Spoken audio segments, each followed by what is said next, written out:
Hello and welcome everybody to episode 12 of Taste the Trail. That's crazy. I know. Hi guys, I'm Sarah Whelan. We're approaching the home stretch of the Texas Whiskey Yes, we Trail. are. 7 more episodes to go after this one. So Yep. It is our third week. And you didn't introduce yourself. This is like the third or fourth time you've done this. Well, I mean, it's every night. I know, but you never know who might be joining us and be like, who are these two in black? Yeah, I know. Just yabbering at me. My name is Spencer Whelan. I'm Sarah Whelan. And we run the Texas Whiskey Association and the Texas Whiskey Trail. Yes. And we're going through the Texas Whiskey Trail distillery by distillery over 19 nights. And we're going alphabetically so that everything is kind of not focusing on one region in specific at a time. For those of you that are not aware, we do have 4 different regions of the Texas Whiskey Trail. We have the North Texas Whiskey Trail. We have the Hill Country Trail. We have the South Texas Trail, which is basically in San Antonio and region south. And then we have the Gulf Coast Trail. And the very, very first distillery to join the Gulf Coast Trail, which is probably going to be the largest expanding part of the Texas Whiskey Trail in the Houston and Gulf Coast region, was MKT Distillery. That's right. And we started talking with them very early on in the history of the Texas Whiskey Association. They're doing a lot of really, really interesting things. Yeah. And they're a new distillery too. So they were, not only were they new, but they were also committed to Texas whiskey, Texas products from the beginning. Yeah. And like I said, they were the first to join the Gulf Coast Trail. So, yeah, they're another husband and wife team, which is very fun to have that on the trail. And there's a lot of that. There is a lot of that in the association. Yeah. I mean, we are, kind of. Most of the time. Most of the time. When we agree. Yeah. But yeah, so like there's a lot of husband and wife teams, a lot of family business. That we're noticing on the trail. Yeah, but I'm eager to chat with these guys. They've been doing a ton of work with the effort to get sanitizer out there. Like, frankly, I'm like, how are they still awake to be on here tonight? Because I can't keep up with all their posts. I'm like, this is amazing what they're doing. So so if you saw the video, you saw a lot of sanitizer footage in there. Yeah. And it's because they jumped to it. So let's jump to them and introduce Nick and Nici Jessett. Hey, y'all. How are you? Doing awesome. How are you doing? We're great. We're doing really good. We're looking forward to tasting through your whiskeys here in a second. Ooh. But awesome. Well, I think one of them that you're going to try, I've not even tried it. Really? Oh, really? Yeah. Oh. The one that's in the secret bottle. It's everybody else gets to try it. I'm just I like to watch people try it and kind of see what they say and their experiences. Yeah. I haven't even tried it. The joy and the delightment of it is in your guys' eyes and your taste palettes. Oh, that sets the bar really high. No pressure. Yeah, no pressure. No pressure. No pressure. Well, ironically, we're actually, like, with the way we started this, at least, 15 days ago or whatever it was. Who can keep track? Was that she wasn't supposed to give any qualitative notes. She was just supposed to giving tasting notes only, like, I taste this, I taste, stringency or saltiness or whatever. Well. And she's just like, I love it. And I'm like, all right, well. That's like with me staying keto. Yeah, exactly. It's like I have such good intentions, and then at nighttime, I'm like, I'll take another Halo time. Yeah. Forget it. Let's order pizza. Yeah. I don't know if you guys have experienced, I'm sure you have, but I love how when you go to the grocery store right now, everybody who is gluten-free and keto, we're all off. Everybody must be having massive allergic reactions and massive ketogenic crises or crises because every bit of flour, every cookie, every chip is off of the shelves, right? Oh, it's been incredible. It's been kind of interesting. I used to go to the grocery store. I'm the grocery shopper, and I'd go in there with my list of this is what I'm going to do with meals. Now I just walk in and I'm like, well, we're just going to freelance it. Yeah. What do we have? We're going to start with the veg and the meat and then whatever. Yeah, whatever. Exactly. That's what you have to do. It's hunter-gatherer mode. Exactly. It's been horrible. Yeah, we're all eating or drinking our feelings. Yes. So. Yeah, we definitely are. I had a goal of losing weight on this whole COVID-19 hibernation. Nope. Well, you know what 19 stands for, right? The 19 pounds that you're going to get during the COVID outbreak. Not. Yeah, exactly. I had to thought the other day. I'm like, if I can just maintain, I'll be pretty happy. Yeah, it's like you got your freshman 15 and then you got your COVID-19. Right. Yeah. Or in my case, the COVID 190. But whatever. Details. Well, let's stop for a moment, because the reason we are doing this, and the reason why we're all separated and doing live streams instead of visiting you guys in person, is because of COVID-19. And a little effort that you guys, I want to talk with you about in a second, but everybody in the Texas Whiskey Association, everybody on the trail is participating significantly in the not the fundraising, but in the hand sanitizer production effort. And most of that is being donated. We've been talking with the governor's office. We've been kind of informing everybody of the amazing work that's being done by the distilling industry in Texas. An industry that didn't exist much more than a decade ago. We have an effort going on right now called the Still Strong TX effort. If you guys want to, and you're watching tonight, you can go to TexasWhiskeyTrailStore.com, and you can buy one of those T-shirts, and the proceeds kind of help the association continue our efforts. We've had a lot of regulatory work that we've had to do. Yeah. We've had a lot of, informing all of our members. I'm sure everybody's really, really tired of getting emails from me on the association about what the FDA's changing guidance is from day to day, week to week. But you guys have done an amazing, amazing effort. I'll just show your bottles again because this was your first round of sanitizer. But talk a little bit about what you guys did, because you sprung into action immediately. Yeah. Yeah, so it's really kind of amazing. Nici got a phone call, I think it was probably around noon or so, from Michael with Fort Bend Yana, which is You Are Not Alone. And so, in this Fort Bend Sheriff's Department, it's a volunteer organization, and their whole mission is to take care of the senior citizens and widows, kind of the elderly widows in Fort Bend County. And Nici got this phone call from Michael, and he said something along the lines of, I saw online that people are making hand sanitizer. Can you guys do that? Yeah. And so Nici told him, well, I'll take it home. I'll discuss it with Nick tonight, and we'll let you know tomorrow. Now, one thing about me is, if you get me passionate about something, I'm not going to wait till tonight to do that kind of stuff. So I was rather rude and abrupt and kind of hang up with Nici. And I immediately called the Portland, Oregon distillery and just said, hey, this is who I am. I'm looking for, and she cut me off and said, do you want the recipe? I'm like, yes, please. Yes. Right. So she gave me the recipe and told me kind of what her pitfalls and what she found out from that. That was a 10-minute conversation. Then I called the guys out in Atlanta. Same thing. I'm like, this is Nick with MKT Distillery, and I'm looking for, and it's like, and you need the recipe. I'm like, yes. Yeah. Right. And they gave it to me. And then I called Carlos with Gulf Coast, and he's like, yeah, this is the one we're doing. We're about to do. Do you need any help with it? And I'm like, awesome. Right. So then I called Nici back, and it was probably an hour later. And I said, call Michael, tell him we're going to go ahead and do it, and we'll start production tonight. Yeah. And I immediately I went out and started buying all the ingredients that we could, and we just started producing. And I think we had our first batch done that night. Yeah. Wow. That's amazing. That's incredible. And then it was either the day or a couple days after that we were trying to find bottles with caps and lids, which are unbelievably difficult to sort right now. Right. Well, now, if we're going to be honest, bottles are easy to come by. But if you want a cap it. Yeah. I mean, I don't know how many people Nici's talked to, and it's like, well, we've got 15,000 bottles, and you get excited, and you're like, well, wait, caps? And they're like, oh yeah, those are on back order. I'm like, what am I going to do with duct tape on all these things? You're right. Right. It's been amazing. Yeah.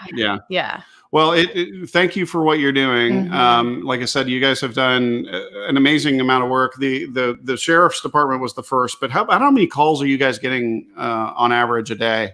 I'm sure you guys you've probably gotten hundreds of calls at this point. Yeah, we have a spreadsheet going, but I mean, a minimum of 10 requests plus a day. Wow.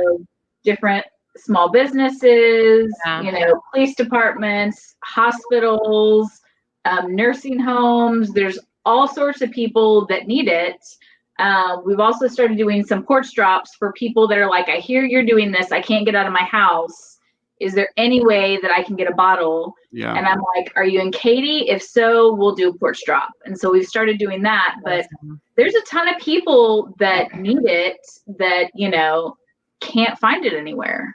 Yeah. And so we want to be the person, at least in Katy, that can be like, we're willing to help you. And they're like, how much do we owe you? And we're like, we're not going to charge you. If we can afford to do this and help the community, that's what we want to do. Yeah. So, and that's kind of funny because we know a lot of people and they'll call me or text us or message us on Facebook. And it's like, we want to buy. And the first response we tell them all is, well, I'm not going to sell it to you, but I'll give it to you. And if you want to donate, awesome. Yeah. That's fantastic. So are you guys making sanitizer every single day then to try to keep up with all of this? We were, yes, but then we actually started getting the totes from Gulf Coast. Okay. Just to go through this because we were in a 30-gallon a night production, and that took us about 3 hours. Yeah. Yeah. And we started exceeding that need. Yeah. And it was just like, okay, you know, let's just start producing or, you know, getting these totes in. And we got 4 totes in recently, and it's just pumping it out and throwing it into containers as soon as possible. Yeah. Yeah. And I think that's an important thing too, to talk about the collaboration between distilleries, especially in the Gulf Coast region. You know, Carlos and them, like they already had the industrial alcohol license. So they had the ability to denature and some of the other things that the FDA was requiring. Yeah. That's a whole nother political discussion about why they should be requiring that. But the fact that you guys were all able to work together and get sanitizer and kind of turn the trail into this distribution network for local communities, it's amazing. I mean, if the trail was worth anything, it was worth it for this because I guarantee you guys are saving lives. I guarantee you guys have saved lives. I think all of us working together is what's helping save lives because it's, you know, it's all of us together doing this, helping figure out who needs what, who needs bottles, you know, Carlos coming in and, you know, y'all buying bottles, you know, helping buying bottles and source bottles for all of us. Yeah. Carlos coming in and doing a mass production to help supply all of us so we can help our communities because we are, like you said in the beginning, we are a very small distillery and we can't keep up with the demand of Katy, Texas. Right. So we can do as much as we can with very, very little sleep, but we can't do enough to help all of Katy. But with Carlos's help, with y'all's help, with, you know, all of us coming together, it really, really helps us all be able to do more. Yeah. And I'd have to say, you guys were kind of a godsend for it because, you know, the emails, well, yes, you sent a lot of them out. I will admit. He loves his information. But y'all, he finds that information for his own self-edification as well. Well, I mean, he was thinking out. You could tell, right? I mean, the email I started printing them, and it was like, all right, after the 12th page, I think we could probably leave out a few words. But the great thing about it is, though, you know, you kind of jumped in to spearhead and lead and get us all that information about the FDA and just all that other fun stuff that I could not have had the time to do that. Plus my real job, because I do have a 40-hour-a-week job, as does Nici. You know, and this distillery is our volunteer evening weekend thing. But to turn it into producing this, to then to have to go through all the quagmire, that's, I mean, you know, you say kind of what the value of part of what the Texas Whiskey Association has been for us. It's to have somebody out there contacting all these people, getting us all this information. While I didn't understand a lot of it, you know, we had people that you kind of digested a lot of it for us. I had good friends of us, the Powells, kind of went through and helped us get the FDA because he deals with a lot of that in his world. And so it was giving us all that information really kind of helped us do what we could do from our license standpoint to get the stuff out there. And so this was a teamwork, and it's not just the Gulf Coast. It's not just Gulf Coast distillers, Carlos, and us kind of making things happen. You kind of spearheading a lot of stuff really helped us be able to do what we could do. And I went to go pick up a tote a couple weeks ago, and I looked at the check-in log at Gulf Coast, and there was, I'm not going to name any names in case they don't want any of the names, but there were so many Texas Whiskey Association people That's awesome. that had checked in that day. Yeah. Awesome. And it was just like, this is it. This is what it's all about. Yeah. I mean, we are an association. It's not MKT versus the world or MKT versus Texas. It's the Texas Whiskey Association doing what they can with their permits and their licenses that they've worked hard to get to come out and say, you know what? Let's help the community that has helped sponsor us and helped drink our booze and kind of tell us what they like. That community that has supported us, we're here to support them, and we can do this. Yeah, and I think it's really important. You guys.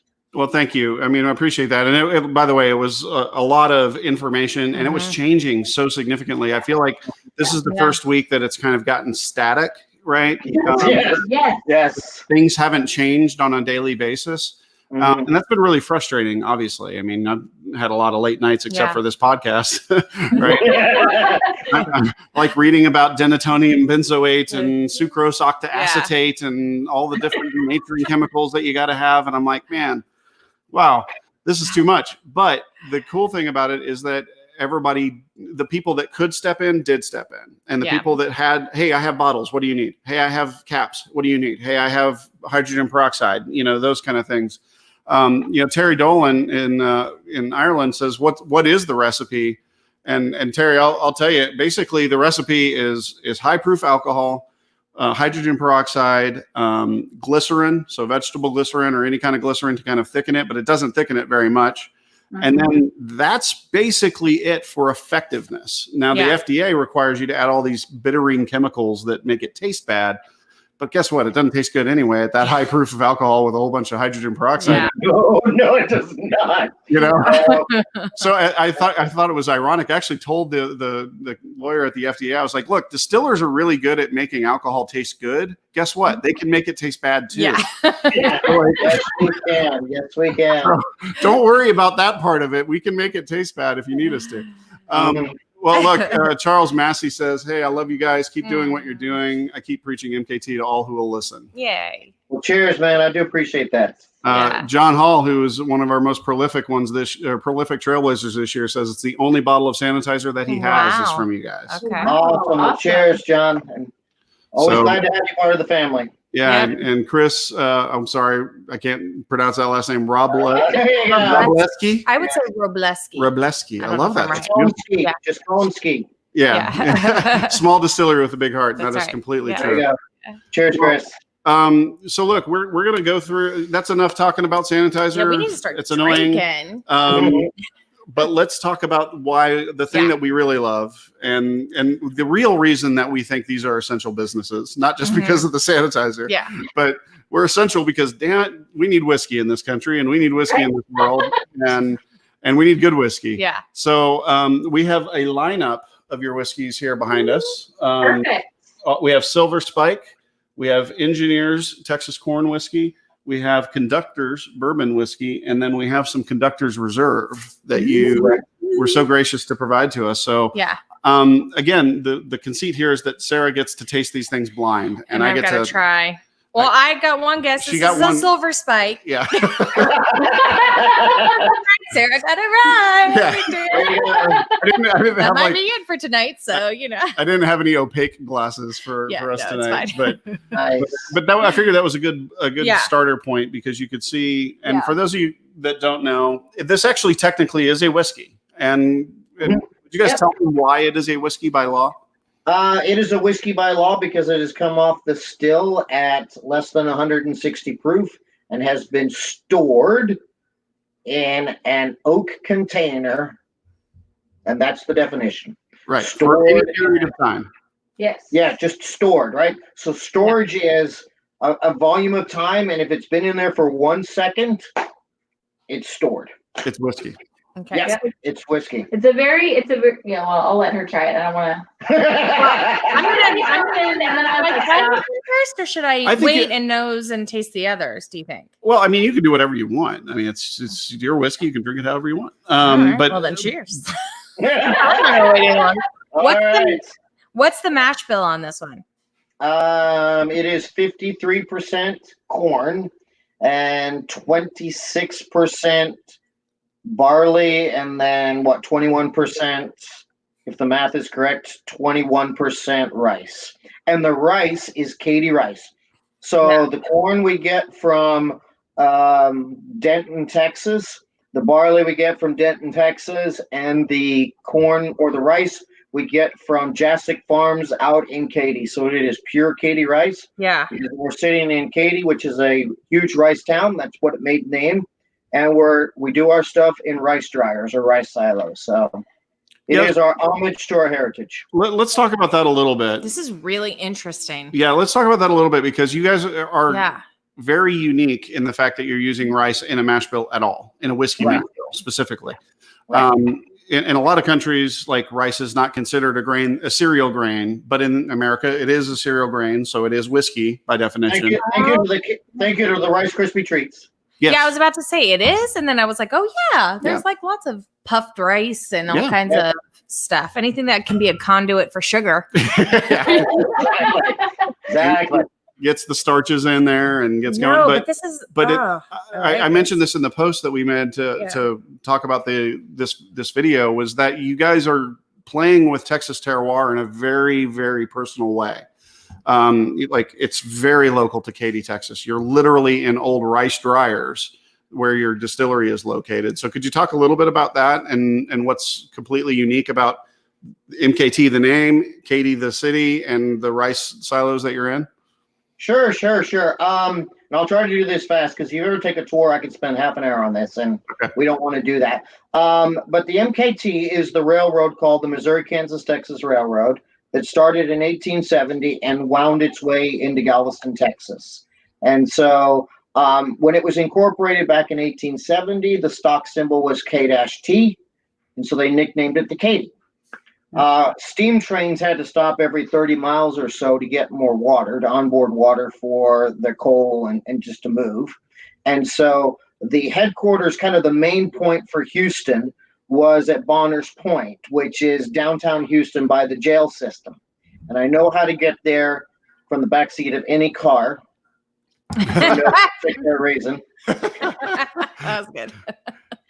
One of my many dad jokes. That line a couple times, haven't you? There you go, plenty of times. So Katy was 30 miles west of Bonner's Point. So it was called the Katy West Depot. And then as just kind of time went on, the rest of that name fell off. And when they incorporated the town, they just called it Katy, Texas. Right? So MKT is the railroad system that is right next to us. It's probably 20 feet from our building. So to get to us, you're going to have to cross over the old MKT Railroad. It's still an operational railroad. So that's our name. That's kind of why we call our name that. It's the homage to Katy. We sit in rice dryers, and ours is the largest rice dryer on the complex. I've heard tell that there was about 30 million pounds worth of rice that could be dried at any one point in our dryers. So because of all that heritage, we incorporate Katy rice into what we do. We use Katy water for our proofing down. We use Katy rice. We distill it in Katy. It's just an homage to Katy. In fact, I'm kind of wearing farmer overalls. I'm wearing red. It's just the homage to what we are. Yeah. That's fantastic. It's really interesting because I like on the front end of it, I very much have that sweet corn taste. Yep. And on the back, it's like, I think it's the rice. It is. And it's so nice. But it's not like rice like you think of rice for, I don't know, your teriyaki or whatever. Yeah.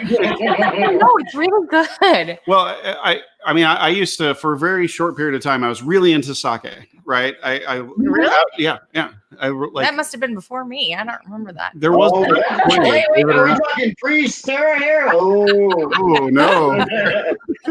Back in your bartending days? Yes. Where he'd impress the lady with vodka Shirley Temple, basically. You know, hey. They'd ask for a drink. He'd do a little dry grenadine, vodka. Well, it worked on me. I was pretty impressed the first time you had it You're made for the first me. person it worked on.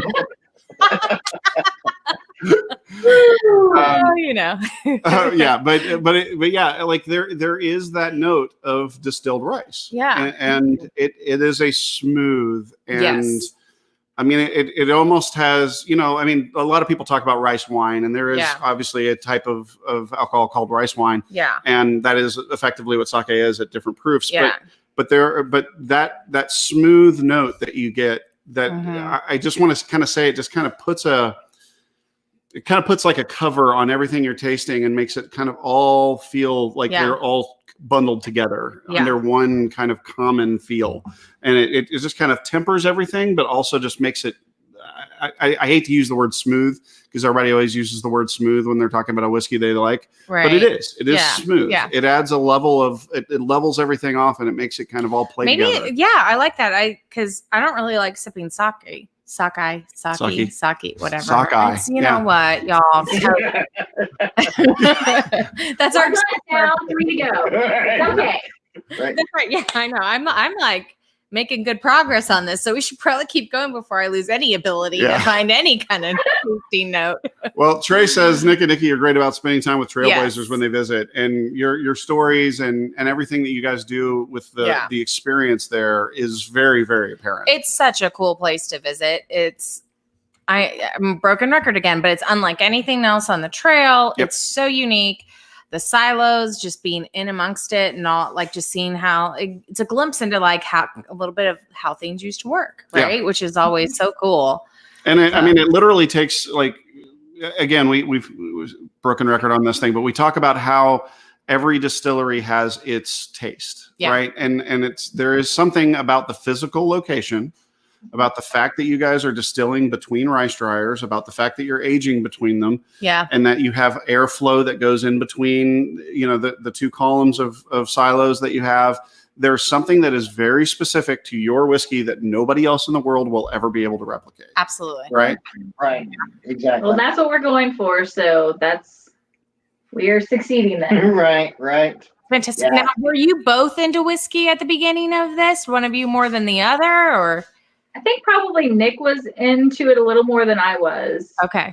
At the beginning. And I've started to get into it a little bit more. Like, as we've gone, I'm like, now I'm going to create one that people don't know. Yeah. That people haven't tasted. And I'm going to get girls to like it. Yeah. I love it. Because, you know, a lot of girls actually like whiskey, but there's certain tastes that I'm not a fan of right now. But I'm like, I'm going to make something that girls are going to like. You know, the good thing is that there's so many different palettes that everybody has, that everybody tastes, that, you know, you can connect into some of those. And so I'm like, I'm just going to do something. We had talked, and we already wanted to do something that people had not done and that people weren't doing, because we're like, we don't want to do the same thing that everybody is doing. We want to do something different and make it to where you're not going to the liquor store saying, okay, out of these 5 that taste very, very similar, which do I want today? Right. It's like, I want to do something completely different. You know, we have some stuff that is a little bit similar to what other people do, but then there's also stuff that we do kind of outside the box that we want people to be like, oh, remember that. Yeah. Well, you have to give yourself a reason for people to remember you. Yeah. Well, and I think the variety of palettes is a big educational piece that needs to continue to happen. I agree. Especially with women who are new to the spirit, because I've talked about this before, right? There can be a lot of women will have an experience with, you know, either a significant other or a bad date or someone trying to pick them up. I had during one of our podcasts, we were at a bar and a guy was like, I ordered an old fashioned. He's like, oh, what are you, Don Draper? And I'm like, Don Draper? Like, what the? Okay. And then later on, he's like, he was trying to gauge whether or not, like, you'd be interested in him. And I was so confused. And I was like, okay, whatever. Anyway, I digress. My point being. Oblivious. Just oblivious. My point being is that there's so many different things that people like. And just because you don't like something doesn't mean you're not into whiskey and that you don't know what you're talking about.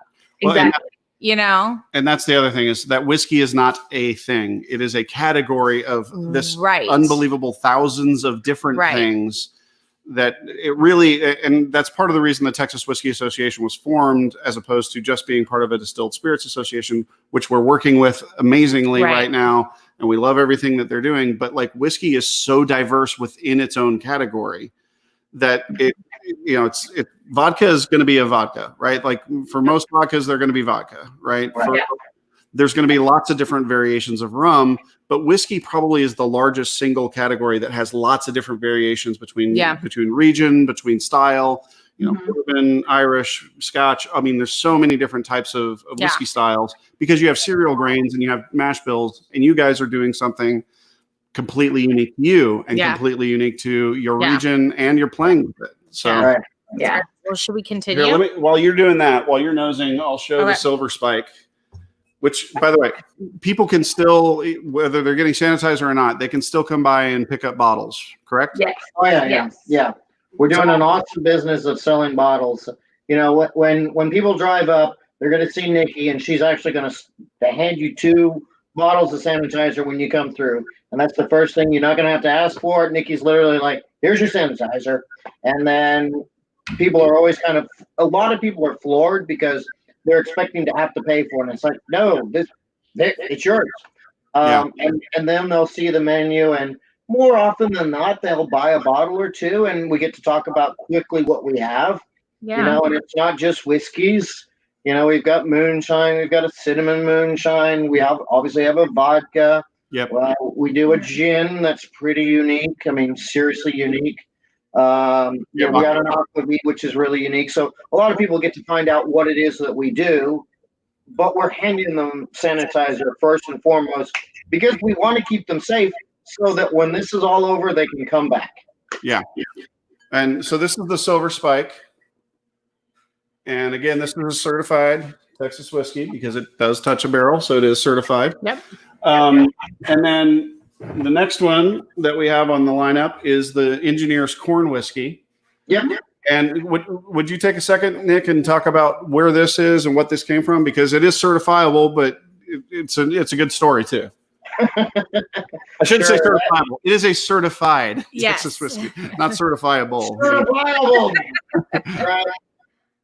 So that is one that we made in conjunction with Gulf Coast Distillers. So Carlos Delacoa, who owns Gulf Coast Distillers, and I went to first through high school together. So ages ago.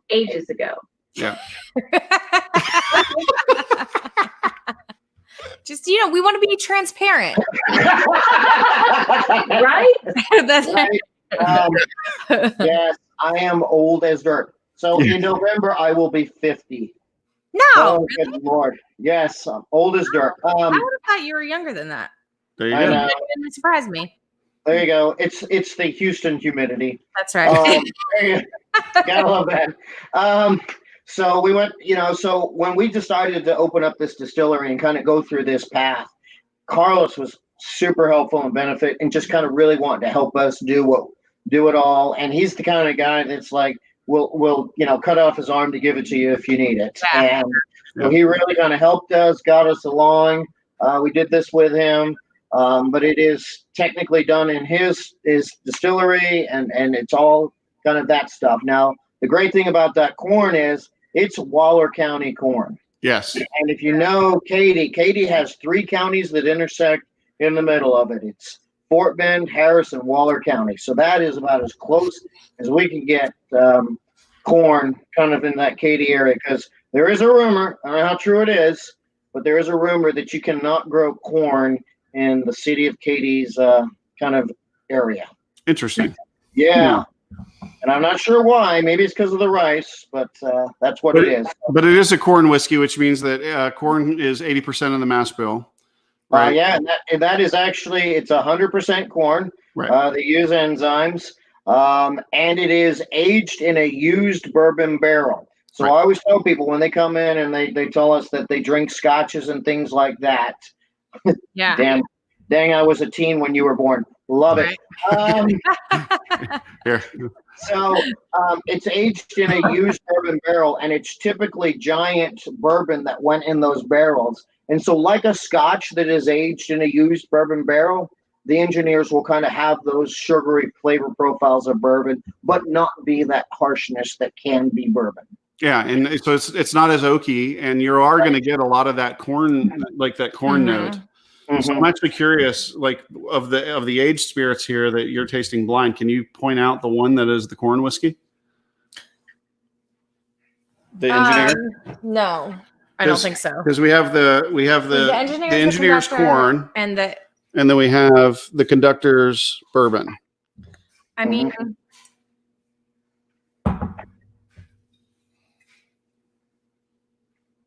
this is the fun part where we just watch her. I'm like, I'm so glad the camera's not on me. Trying to figure it out. I think. Is this one the corn? No. Oh, I feel like I'm getting worse. Yeah, you were like beginner's luck for the first week or so. I think what we need to talk about the other ones first. We do? Okay. Yes, because I've been smelling all of them, and I need to like learn about the other ones a little bit more. Okay, so let's talk about conductor's bourbon, because that is your silver spike aged. No. The conductor's reserve is your silver spike aged. And so that's going to be this. Your conductor's bourbon is what? Sorry, I mixed it up in my set. No worries. So the conductor's is a 75% corn, 21% rye, 4% barley mix. And so that's the one that is also taken care of from Gulf Coast. So that's the kind of our bourbon that we got out there. The other one is the special one that trailblazers get to sample when they come to the distillery, and they're typically going to get it at 125 proof or whatever that is. When you walk in, you'll actually see us pull it out for you. We'll put it in a shot glass. We'll do a toast, and you get to walk away with the shot glass, and that's what we do for the trailblazers. And they're drinking that at 125. And Spencer, that was your idea, and it's been an absolute hit since we started doing that. So we pulled out a portion. Nici proofed it down, and we shot it to you. So you have so we have probably the only proofed down version of Conductor's Reserve ever, and that is Silver Spike that has been aged in a barrel since May the 5th.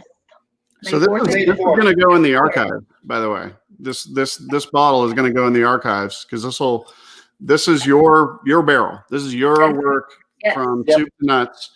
And I'm just reading it because it might be a little harsh to see on the light, but it was barreled on May 4th. So May the 4th be with you. This is your Star Wars. This is your Star Wars barrel. It was, yes.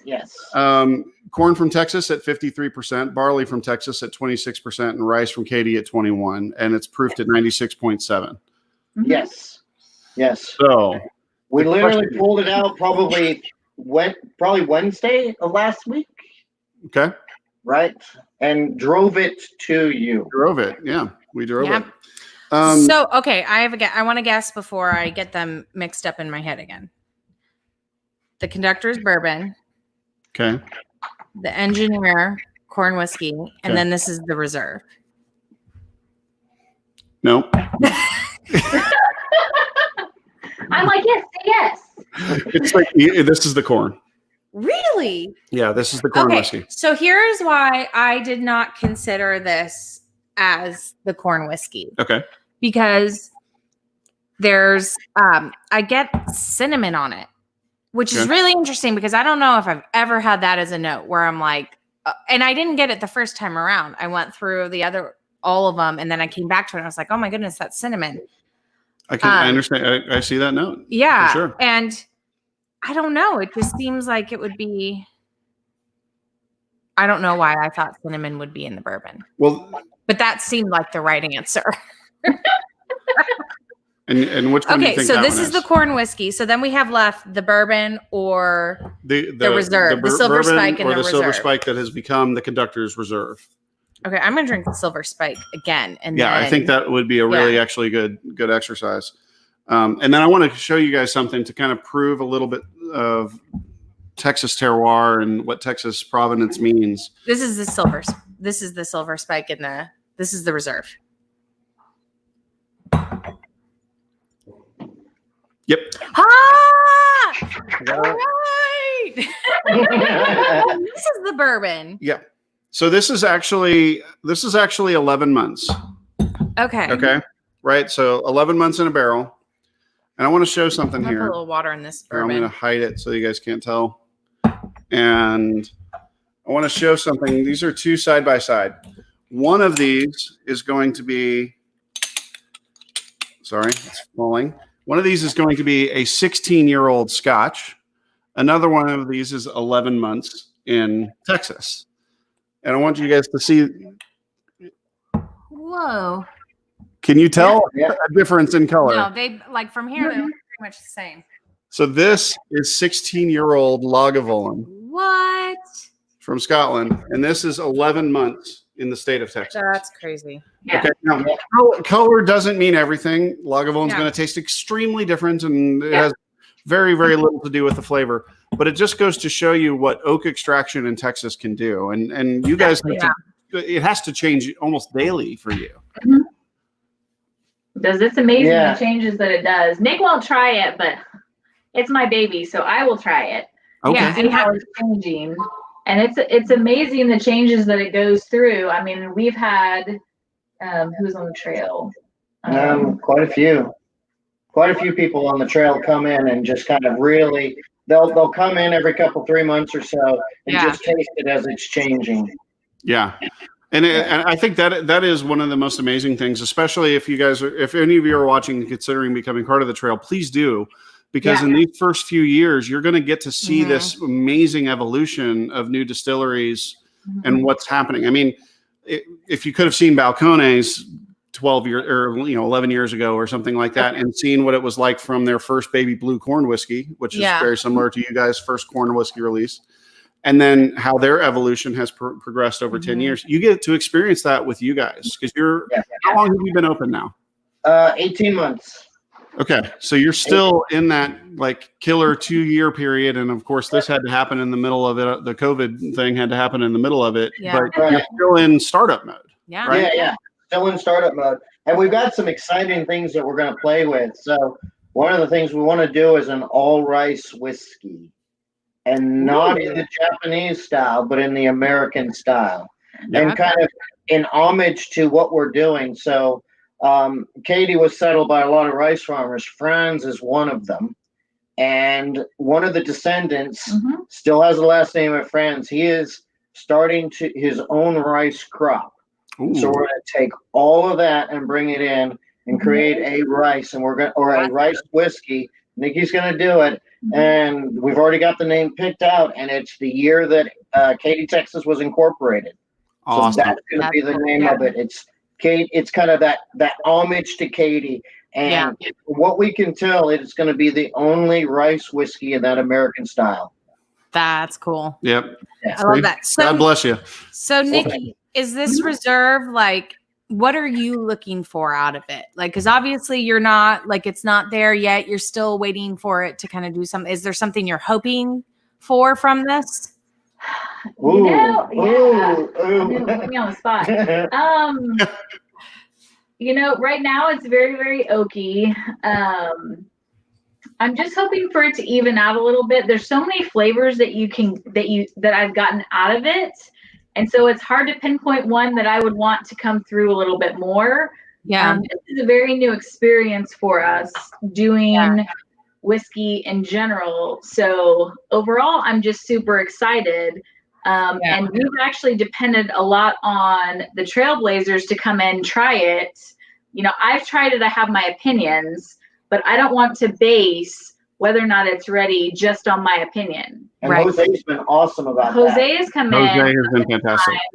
And he's been like, I taste this, and I'm like, okay, because I was, Sarah, I'm kind of like you. I'm somewhat new to tasting whiskeys and doing flavors and things like that. So I get really, really nervous about, okay, well, it's ready now. Certain things that I like, and I'm like, I don't want to be the one to say. Right. So I'm actually really excited about the Trailblazers coming in and saying, this is what I taste. Yeah. We've actually in the drive-through had a few Trailblazers come through that have tasted it probably end of February, beginning of March, before all this happened, that said, I knew it was close to being ready. I wanted to see if y'all had released it yet.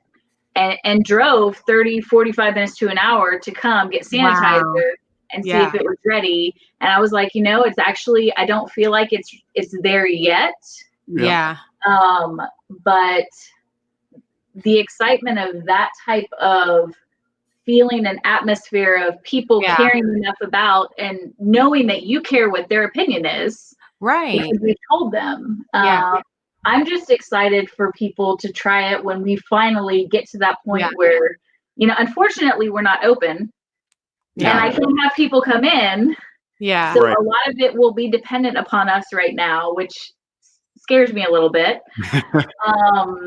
But, you know, I know it's so close to being ready, but I'm just ready to see the final product. And we are going to sell some of the bottles at cask strength.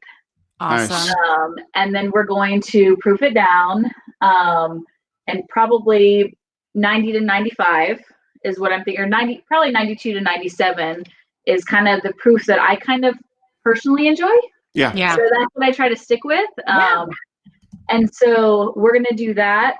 And I'm just excited for this whole experience, you know. We're wanting to actually work with Carlos and get some larger batches, because if you've been to our distillery, which hopefully anybody watching this will come through at some point, we have a very small still, and it takes a lot of batches to get the barrel full. And it's a 55 gallon still. So and we get, you know, 4 to 5 gallons per run. Okay. So that's a lot of, you know, with full-time jobs and stuff like that. It's a lot of batches, but I'm just excited about this. How long does a batch take? Anywhere between a week to 2 weeks. Yeah, for the mash. So, you know, the mashing in, it just depends. That'll take a day to mash it in, about 8 to 10 hours. And then you got to let it cool so you can move it into the fermentation tanks. Gotcha. And then you can pitch the yeast, and then it's going to be, you know, 4, 5, 6, 7 days for it to ferment out, and then it's just the next available time for us to distill it. Right. We try not to let it sit, so 2 weeks at the very most. Gotcha. All right. Now Trey had asked a question about when you were talking about all the trailblazers asking, like, you know, when is this going to be ready? And they're even in the comments right now, saying the same thing because they know it's good. Yeah. Right. Our goal had been to kind of do something in May, kind of like that 1 year thing, if it was ready. Not sure at this point. You know, we shifted straight to sanitizer, and I haven't actually tried it in a few weeks. So we will be going probably on Thursday to try it. I don't know, Sarah, what do you think? Is it ready? You were asking the wrong person. No, actually, we're asking the right person. You know, I don't know, maybe a little bit longer. Yeah. I'd say maybe a little bit longer. It's so hard because I don't have much experience though, like going and tasting throughout a process and seeing like what it does over time. Yeah. But it's amazing. Yeah. So we are hoping in May, we will definitely put out an announcement. We'll definitely let the Texas Whiskey Association know. You know, and it could be, you know, we wanted to have kind of a big celebration because this was like our big first bourbon. And, you know, with everything going on right now, we'll kind of see what that looks like. It might be a party through the drive-through. But we got to do a big one. We'll see. And we'll keep everybody bouncy castle out. Yeah. Right. We'll make her get in the bouncy castle. Right. There you go. So we'll definitely keep everybody posted. We're hoping for sure.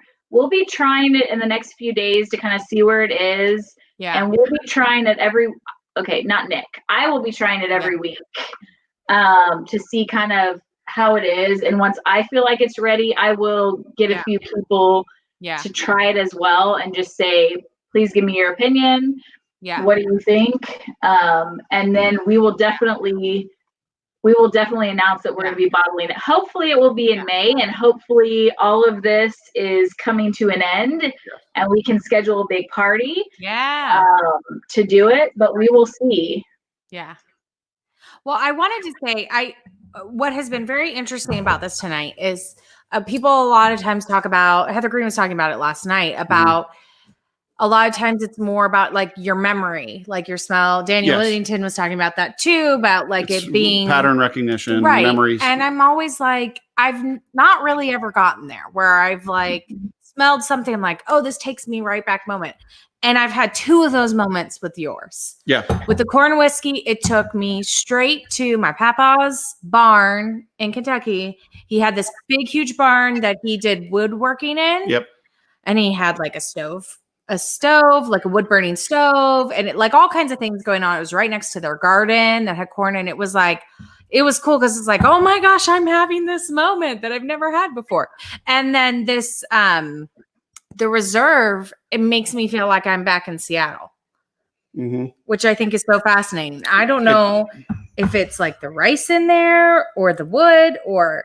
I'm telling you guys, like my honest opinion on this is that it's close. Yeah. I think it needs more time, obviously, but it's not a close. lot more. But the place where it needs a little more time is on the nose, right? Yeah. Because you're still getting a little bit of that astringency from just the youth of it.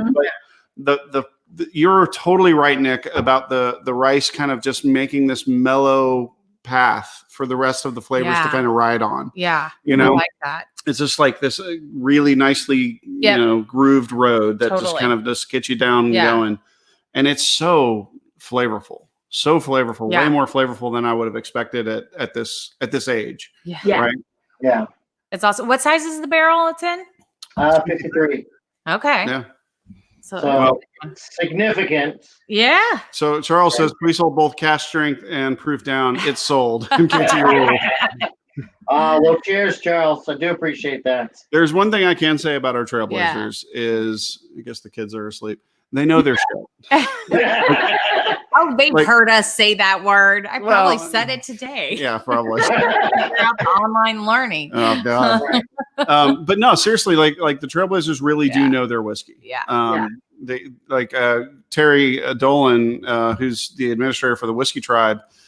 He's from Ireland. He's watching us tonight, or I don't know where he is in the world right now, but I hope he's safe wherever he is. But he said, I was showing the Lagavulin comparison to your 11 months, and he was like, "Hey, Lagavulin is almost guaranteed to have E150 caramel coloring in it as well. So like in Scotland, that's legal because it takes so little color from the wood over the years that in that temperate climate." That they're allowed to add a little bit of caramel coloring just for consistency of blending.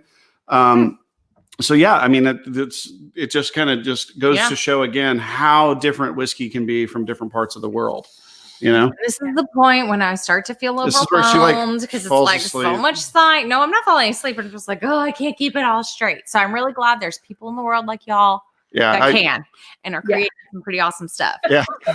When we were in the middle of the whole FDA thing, and I'm like having a bad day because the FDA is not doing the things that I wanted them to do, and I'm telling her all about the chemicals and all the compounds and what it does and bitterants, and she's like, yeah, science. Nice. It's just like, awesome. Glad you understand it. Yeah, I didn't. She's like, I don't care. So we talked about the bouncy castle a little bit, but that's actually a very real thing for you guys. Family friendly, pet friendly. Would you talk about that a little bit and what the experience is like for families? Sure. Well, we've always, obviously we've got kids and we've got family, but we started volunteering in the brewing world, no label breweries right next to us. Mm-hmm. And that was always a very, very family kind of thing. And that's what we've been big about.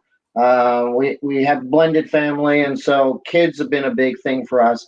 And we have more than enough animals in the house than we really ever need. So it's a thing for us. And when we started MKT, we wanted to kind of have a place that was like a brewery that accepted the kids and the animals and stuff, but was on the more upscale liquor side of the world, right? Had the whiskeys, had all the cocktails and things like that.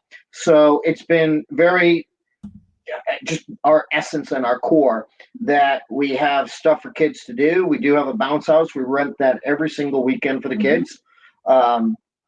We have Connect Fours, giant Connect Fours. There you go. Yes, giant Connect Fours. We'll have giant Jengas there. We have 2 of those. We've got ring on the strings for the kids to play. We try to fence off an area for the kids to run in. And we kind of make sure people don't, if they really want to get in the bouncy castle, sure, no problem. We try to make sure that the kids are always safe, and then we're big about the animals as well. We have a lot of pets that come in. One of our distillers has a little Jack Terrier who is affectionately known as Distillery Dog. Yes. So you'll see her in a lot of pictures. In fact, if you scope us out on social media, you see a dog on a motorcycle with goggles. That's our Distillery Dog. So we'll have any given day you come in, there'll be kids in the bounce house, adults sitting out with their kids. You'll have dogs running, kind of sometimes most of the time on leash, except for one or two that like Distillery Dog. She runs off leash. So we'll have a lot of that kind of stuff going on. In fact, one of the regulars, the kid was having a birthday, and he's got to be, 3 or 4? He wanted to come to MKT Distillery for his birthday. That's awesome. And it's funny. So it's Jason and Jamie. They will walk in and come sit down at a table. In fact, they've helped donate for us. They've sponsored some of the chairs the little bar stools. I walk up and I was like, "Do you have your kids?" And then I realize when I see them come from the truck, they'll park. The kids will run one way to the bounce house, and the adults will come in to get a cocktail. Yeah, that's fantastic. It's really just kind of it's what we do. We also have a cigar lounge that anybody can go to. It's underneath our metal silos. We have Andrak chairs. I always slaughter that name. Adirondack. Music I don't know what you're talking about, though, Nick. Yeah, right. We have music that plays through the natural speakers that were in the distillery. We have lights that go on in there. We have an old safe that sat on the MKT line in Waco that is our humidor. We don't sell cigars. I don't want that kind of paperwork. Trust me, there's more than enough on a distillery. And so we have cigars where you can, and it's my collection. You can drop in a donation if you want. If you didn't bring your cigar, if you did, awesome. Smoke what you got, and we try to accommodate everybody. And it's a very welcoming. You come through the door, more often than not, I'm going to tell you, welcome home. Yeah, and you're going to hear that from a lot of people. And Carly says so. She says, such a fun place to hang while you're sipping your whiskey. Can't wait to get back there. Yeah. And I think, if I'm correct, I think they were there like right before all of the shelter in place orders and everything. So it was like one of the last regular weekends that you guys had for a while. So we can't wait to get back there either. And a whole bunch of your fans I think you do have some fans here on YouTube as well, asking, I'm about taking your shoes off, but saying there's the bouncy house.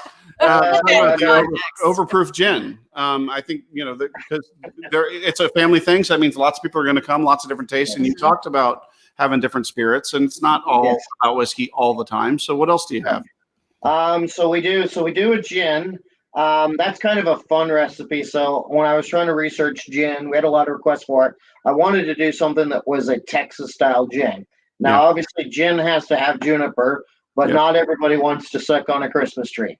So we kind of wanted to do it from the flip side of it. So our very first ingredient is ruby red grapefruit, because that's a Texas-only citrus.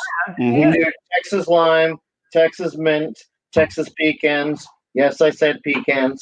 And those are kind of your first 4 flavors. And then we do a couple more. And allspice, or we do a little bit of allspice, but your juniper is the very last flavor profile there. So it's funny, we call it smokestack. The first time we did it, we proofed it down, and we proofed it to 80, and it was super hazy. And I freaked out. I'm like, ooh, nobody's gonna buy this. So I started doing some research, and it's all of the citrus oils that become hazy. Yeah. But then I also, when doing all this research, I realized 80 was too low. So, So we do it kind of, it's a higher proof point now. I think it's about 86, maybe, I'm not sure. And it's got very, very citrus. So it mixes super well with anything that is citrusy. So if you're going to drop it into grapefruit juice or anything like that, it just works so well. And we've got a lot of people that actually just drink it neat. There you go, Charlie. Oh, wow. I appreciate that. It is super citrusy just on its own, and people do just drink it straight as well. So we're super proud about it. It's kind of something that we know and we love, but because it got hazy, we call it smokestack. And on the bottle, we say it's unfiltered. So we're going to own it, right? Yeah. Somebody comes to us and say, this batch is smoky. It's like, well, it says smokestack. So yeah. We're gonna own it. Right? Been warned. Exactly. Yeah. There you go. So we do a vodka. We call the vodka Bonner's Point in homage to kind of the heritage of the MKT in downtown Houston. We do an Old KT Shine, and that's a recipe that was never done in Old Katy for quite a few years. Right, never.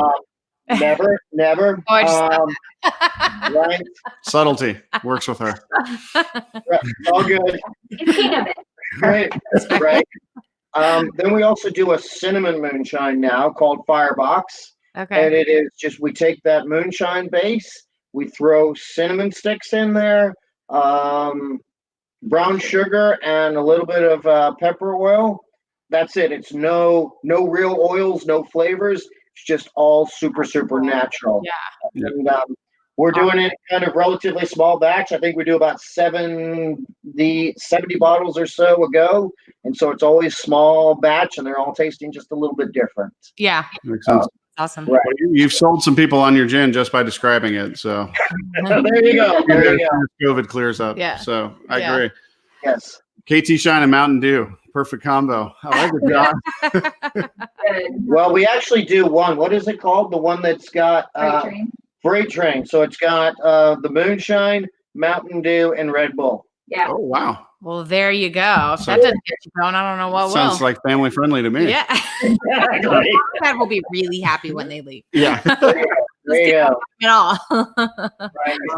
The only other liquor that we do right now is the Aquavit. Aquavit. So Aquavit is a Scandinavian styled flavored vodka. It's got 7 herbs and spices in there, and it's got kind of a black licorice flavor profile. Yeah. We've actually been selling a lot of it through our drive-through. Yeah. Goes super well with root beer. And in fact, if you wanted to kind of make yourself an adult root beer float, that is the awesome beverage for that. Ooh. That sounds really good. That does sound really good. Well, let's mention again for everybody. We're coming up on the hour, or we're actually a little past it. But let's mention again for everybody how they can support you guys, because you guys are you said 18 months old. You're limited distribution, and you're working with this weird world.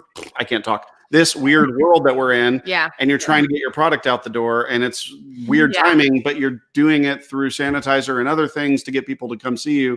So how can they support you when they come? When they come for our sanitizer. Awesome. If they want to buy spirits, that would be awesome. We do have merchandise for sale as well. If you want to donate to the cause, right now we've given hundreds of gallons worth of product away for first responders. In fact, this past week, we were doing something for Texas Children's. A couple of the nurses for the floors came in and got some sanitizer at Texas Children's, and Splendora cops pulled up and grabbed 2 or 3 gallons from us. And it's just been kind of this amazing stuff. So kind of to support us, you come by, grab a bottle or 2, do that. We're going to get to the stores to retail shortly, probably within the next month or 2. Yeah. We've been talking to a wholesaler that is super excited to have us. So awesome. Once we get out there, come buy our product, because the more product you get from us, the more we have the ability and the opportunity to hire a distiller full time, so that he can start producing more stuff. So we can start working on these different things we want to do. We talk about doing potentially a Texas wheated whiskey of some sort, and those kinds of things is going to help us get there. So just pay attention to us on social media. Yeah. Once we get to retail, come support us there. Yeah. Come by when you can. Stop by. Tell your friends. Yeah, and you don't even have to buy anything when you come in. Just come in, say hi, shake your hand. We'll welcome you home. Have some fun. And that's what it's all about. We created this distillery. Honestly, this is Katy's distillery. It's not our distillery. we did this for our friends and our family to come in and just kind of increase the MKT family. Awesome. Awesome. Well, that's like the perfect. If you are going and you are going to like consider donating or giving a good tip, one thing that I think is important for people to realize is that a distiller pays for high proof alcohol. Like you're going to at 50 proof or 50% alcohol, 100 proof, you have to pay $2.63 per gallon to the federal government. So when you're producing high proof alcohol for sanitizer or other things, you're paying about $5 a gallon, and gas is currently $1.49 a gallon, right? So like the world is upside down. If you go see these guys, consider giving $5 a gallon for just to put it in the tip jar to help the sanitizer effort, help them get through all of the things that they're doing every day, and you're working full-time jobs at it. So thank you for you for everything that you're doing. Yes. It's been our pleasure. And Spencer, thank you for everything you've done, kind of leading this and helping us. And you truly, I mean, we'll joke about the amount of emails you send, but they are very helpful, and you jumped in when you needed to, and I don't know that you needed to, right? So when you jumped in, it was, for us at the very least, it was at that right point where we were already down the path, and we were going to go there come hell or high water, lose the distillery or not. We didn't care. This is what we needed to do. And you jumped in to say, here we go. I'm going to help you guys. Well, thank you. At the right time in the right place. And I don't know that you knew that, but that was right when you needed to do it. So thank you very much. Thank you. Thank you guys. We're going to get through this. All y'all that are watching, or you're watching this on delay, please continue to support these Texas distilleries, because we're saving lives right now, and it's good stuff. Yeah. So we're going to end. We're going to end with the video that we started with, so you guys can get a little experience of what's going on at the distillery, and a lot of it's going to be the sanitizer effort that you guys are doing right now, the drive-through service. You could see how the operation would work. Thank you guys. Stick around a little bit. We'll talk to you at the end, Nick and Nikki. But for those of you that are watching, have a good night, and we'll see you tomorrow night, same time. Cheers, guys, and welcome home. Take care. Cheers. Thanks. Good night, Bye. guys.